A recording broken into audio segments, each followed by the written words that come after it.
Nowadays, different industries are exposed to much more competition.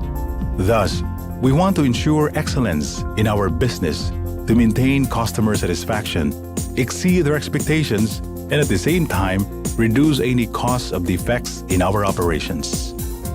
That's why many companies build reputation for quality by gaining accreditation or certification with the recognized ISO standards. But are you confident enough that the management system you implemented is consistently complied? This video, presented to you by AGF Consulting Group, will help you understand why we must perform internal quality audit, as Clause 9.2.2 of the standard shows exactly what must be done for the management system to be effective, as well as look for improvement opportunities. Let us define first what is an audit. As defined by both 9001-2005 and 19011-2011 standard, audit is a systematic, independent, and documented process for obtaining audit evidence and evaluating it objectively to determine the extent to which audit criteria are fulfilled. There are three classifications of audit. The first, party audit. This is conducted within the company by a qualified employee in which the independence of the area being audited is taken into consideration. This is also known as the internal quality audit. The second, party audit, is an audit conducted by an employee of a company in their subcontractor, supplier, mother company to check the conformance on customer requirements. And lastly, the third, party audit. It is conducted by an independent organization or person hired by the company to check conformity to a specific standard, usually refers to the external independent audit or certifying body. The purpose of audit and why internal auditors exist is mainly to verify the adequacy, compliance, and effectiveness of the management system. Remember that the aim of audit is fact-finding and not fault-finding. Other principles related to auditors are the following. Integrity. It is a foundation of professionalism, such as honesty, diligence, responsibility, and demonstration of competence. Fair presentation means the obligation to report truthfully and accurately substantial difficulties and unresolved diverging opinions between auditor and auditee are reported and disclosed. Due professional care, which refers to diligence and judgment in auditing. As an auditor, you exercise due care in accordance with the importance of task performed. Confidentiality, or the security of information.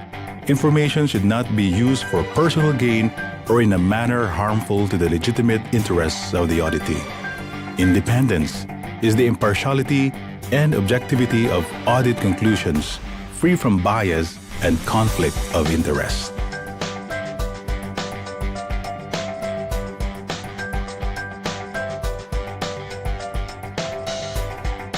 Evidence-based approach, reaching a reliable audit conclusion in a systematic audit process. Your audit evidence should be verifiable based on appropriate samples of information available that is closely related to confidence of audit conclusions. Who are the people behind the internal quality audit?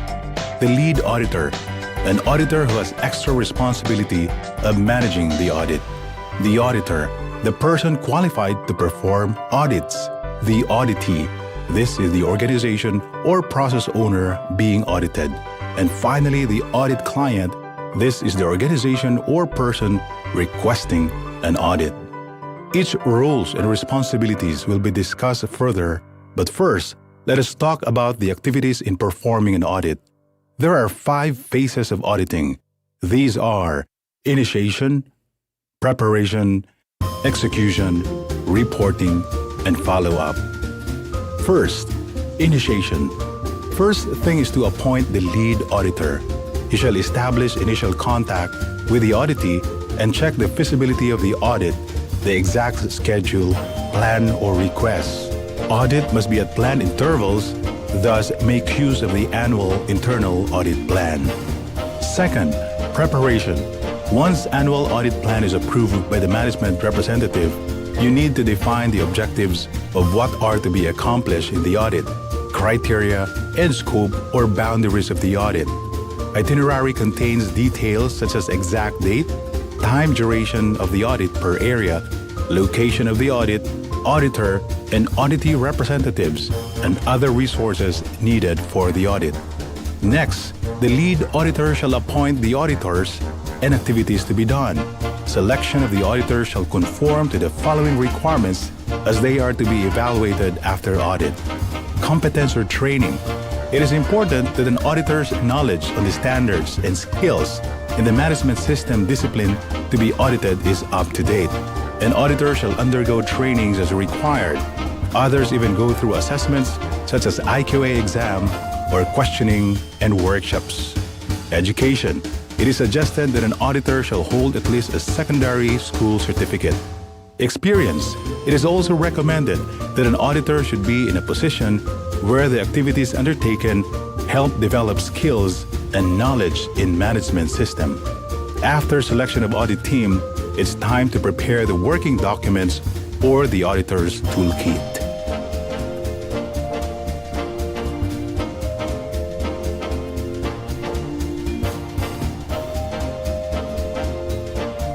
The auditor's toolkit includes the following: the audit checklist, clipboard and pen, audit itinerary, audit report forms, ISO 9001 standard, ISO 14001 standard, ISO 18001 standard, whichever is applicable.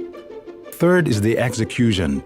Once everything is set, auditors may proceed with the conduct of actual audit, which is called the execution. First activity is to conduct an opening meeting by the lead auditor with the auditees.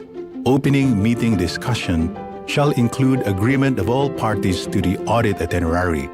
Introduce the audit team, methods or procedures of audit, including the grading of nonconformities, relevant safety procedures, and other conditions needed to be discussed. Obtaining information comes in 4 methods. These are observation, see if auditee's work matches with the company procedures. Asking question or interview, check if auditee knows exactly what he is doing. These are some tips during the interview. Introduce yourself and explain why you are there. Develop rapport with small talk, eye contact, and smile when appropriate. Ask open questions. Usually starts with what, why, and how. Be assertive, but avoid arguments. Check facts and make notes. Do the show me please.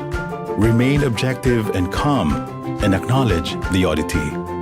Verifying records kept, if records are maintained or if there's completeness. Selecting records.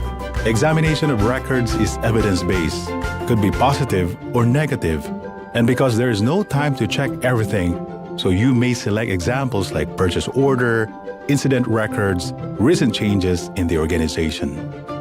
Next is the reporting. After on-site audit, identified non-conformance is finalized by the audit team and write it formally in the non-conformance report. Consolidated findings shall be summarized by the lead auditor.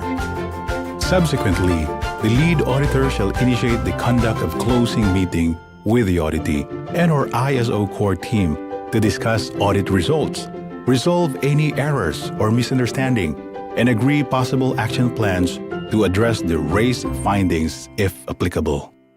How do you classify an audit finding? Non-conformance can be a major or minor finding. When can you say it's a major non-conformance?